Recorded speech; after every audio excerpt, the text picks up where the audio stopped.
What is going on, everybody? It is Dylan with Astrodfs bringing you a brand new video. Today's video, I'm going over the Monday Night Showdown, just comparing both DraftKings and Fanduel. So this is a multi-site breakdown. Got the notes, got the keys. Let's get into it. So Christian McCaffrey, most expensive player on both sites, $1,200 more on DraftKings. On Fanduel, $1,500 or $2,000 more than Brock Purdy. So, obviously, everyone knows that he is banged up. It seems like he will be active tonight. And if he is active, they're going to use him. I can't imagine they activate him and not use him. Gets a majority of the red zone work, leads the team in both red zone carries and red zone targets. So that's something huge for McCaffrey, obviously on the touchdown streak as well. Debo is out, so that increases McCaffrey, Ayuk, and George Kittle, so that's a plus there as well. Now, I don't think it's a game that he could, have a really crazy good game, but it is Christian McCaffrey, and you need to have a decent amount of exposure to him. He's one of the most consistent players in the NFL. Right below him, though, is Brandon Ayuk. Second most expensive on DraftKings. On FanDuel, he is fourth. So you get an advantage on FanDuel rather than DraftKings. Has an amazing matchup tonight. Minnesota's corners have been okay. They haven't been great, though. But the matchup is good for him. Obviously, Debo's out, which means Ayuk's probably going to lead the team in targets.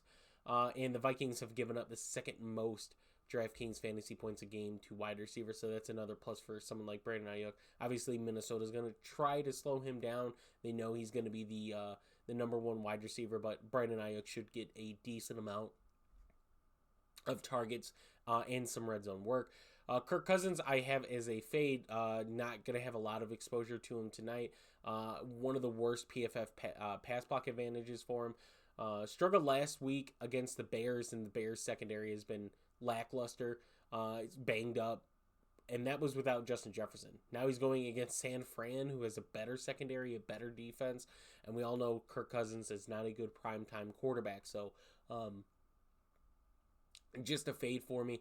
Obviously, it's not going to be a full fade. You never want to full fade a player, especially one that's that expensive. You want to get some type of exposure, but not a lot. So, Kirk Cousins is a guy I'm going to have less ownership than most people will. Brock Purdy, though, fourth most expensive on DraftKings, second most on FanDuel, so you're getting that advantage on DraftKings. Fourth best PFF pass block advantage. Good matchups for all of San Fran's wide receivers and tight ends. Running backs, it's a little struggling, right? But that doesn't mean a whole lot to me. Obviously, Trent Williams, doubtful to play, so that's a huge loss for San Fran, but their offensive line usually steps up. So he's definitely somebody I'm getting exposure to tonight, especially with how good San Fran's offense has been, except for the Cleveland game, but they've scored 30 plus in every other game. TJ Hockenson I have as a fade. San Fran is Fred Warner and that linebacker group is pretty much shut down tight ends this season. TJ Hockenson led the team in targets last week, so he should still get targets. He will get targets. He will get some volume, but it's not one that I'm going to take a lot of exposure to in right now. I don't like TJ Hockenson. Not one of the guys that I like tonight. Obviously, Debo's out. Then we go to Jordan Addison here. 11.5 on FanDuel, so not really all that pricey, right? Obviously lower than TJ Hockenson, more expensive than George Kittle, though, which is kind of concerning, but I like him on both sides.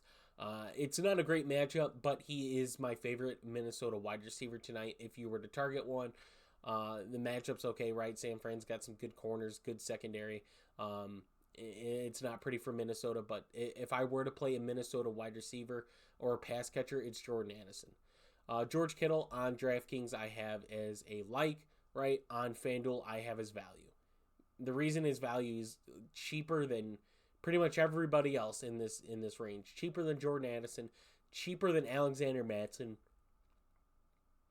cheaper than both backup running backs for San Francisco, right? He's mispriced on FanDuel. DraftKings, he's rightfully so priced. I think that's a great price for him. On FanDuel, he should be about 11.5, 12,000 on FanDuel. So George Kittle scored a touchdown in the last 4 games that Debo hasn't played in, which is huge. It's the day after National Tight Ends Day, so you saw what someone like Travis Kelce, Mark Andrews got fed. A lot of tight ends got fed. This is George Kittle, still tight end day for him. It's a great matchup. Top 5 PFF tight end matchup advantage. And just someone that I like tonight in this matchup.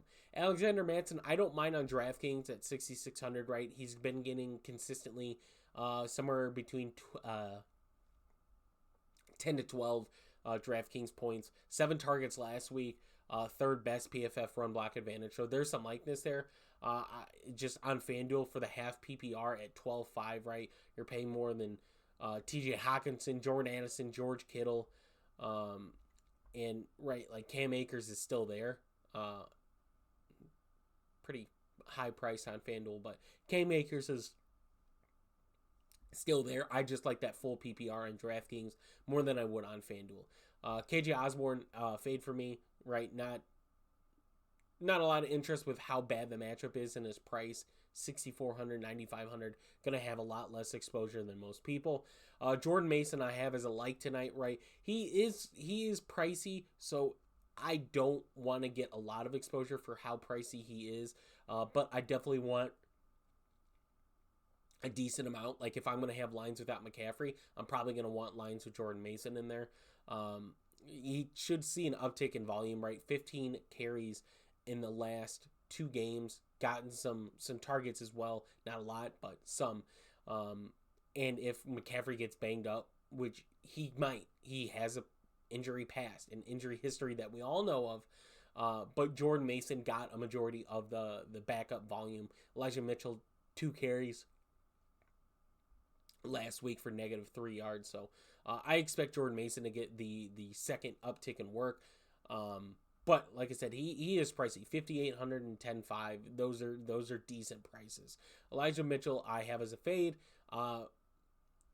He's just too much, right? He should be nowhere near this price range for what he's done, right? He's been injured. Jordan Mason has looked good for the opportunities he's gotten. So I don't think Elijah Mitchell should be this high. Obviously, like I said, I'm going to get exposure to every player on this list, right? Every player. I'm just going to have lower exposure on some of these guys than the field is. So Elijah Mitchell's one of those guys. Jake Moody, though, this one's interesting. So Vikings are one of the top 5 worst teams in yards allowed per drive. They've given up a lot of yards per drive, which is good for someone like Jake Moody. Getting a lot of opportunities so far this year. Last week, missed 2 kicks, which is devastating. Pretty much the reason San Fran lost. He is expensive on DraftKings, though, right? Kickers are usually anywhere from 4,000, 4,800, right? Jake Moody's up here at 5,400 on DraftKings, so you're paying a pretty price. You're paying more than the defense, which sometimes, majority of the time, it's not the case. On FanDuel, he's rightfully priced, right? 8,500, 9,000 for the defense. 9,080, that's good. DraftKings are paying 1,000 more for Jake Moody than Greg Joseph, and Greg Joseph averages the most points per game on the Vikings, so that's something that I really like that stands out to me. So on DraftKings, I'm preferring Greg Joseph over Jake Moody. On FanDuel, it does not matter. FanDuel, they're the same price, so same exposure is fine with me. San Fran's defense, so I'm not going to skip them at 5,000 on DraftKings, 9,000 on FanDuel. Minnesota has the second highest turnover rate per drive. Crazy. And the 49ers have the 5th best takeaway per drive, so that's something huge for them, getting some turnovers. Vikings haven't given up a lot of sacks, and the 49ers defense hasn't gotten as much sacks as they should. Obviously, this could be a game where they get them, but I'm more looking at that defense for the takeaways than the sacks. So I like San Fran's defense. Juwan Jennings, I have as a fade tonight. Right, obviously, I think we all could agree he's probably going to be the wide receiver 2 for San Fran tonight. But first price at 4,000 on DraftKings and 8,000 on FanDuel. The FanDuel price isn't bad. The DraftKings price isn't bad either. It's not that he's mispriced in a good way or bad way. It's just his pricing just doesn't scream a lot of value for me. in this matchup, right? Just not a big volume guy. Sorry. Vikings defense, same thing. I just don't like them tonight. San Fran's offense is really good.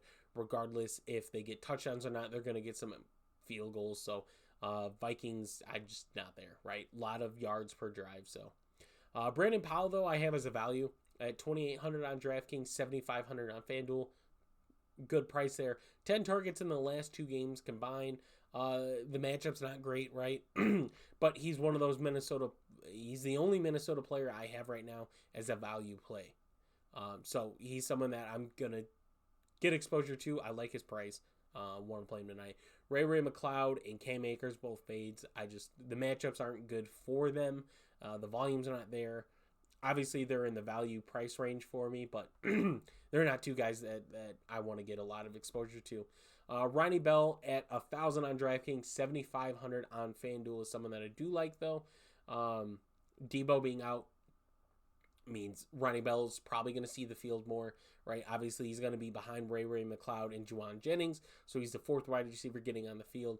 But we've seen him get a red zone target. We haven't seen McLeod or Jennings really get any of that so far. So the price is just good for me. Allows me to pay up for some of these guys I like more. And like I said, it's 1,000 and 7,500. You're not expecting a lot out of them. Kyle Juszczyk at 6,000 on DraftKings, 5,500 on FanDuel is my last value play. 6 red zone opportunities so far through 6 games. So 1 a game for Kyle Juszczyk. He's going to get a red zone target or a red zone rush. A guy that's always on the field, right, for San Fran. They use Juszczyk a lot, and a guy that gets on the field may get some volume, right? He's not like other fullbacks that are solely there just to run block, pass block. He's a guy that could get a target or 2, could get a couple rushing opportunities, a quick, they need a couple yards, give the ball to Juszczyk instead of the running back, a little less predictable, and could get, 1 or 2 yard touchdown. That's a very realistic outcome tonight. So Kyle Juszczyk, I think, is a crazy good volume. So hope you guys did enjoy. If you guys want this sheet and all my sheets that I have, click the link for our Discord. We'll go over everything that we offer. Very cheap package. We've been killing it on DFS on the main slate. So if you guys are interested, click that link. And I will see you guys in the next one.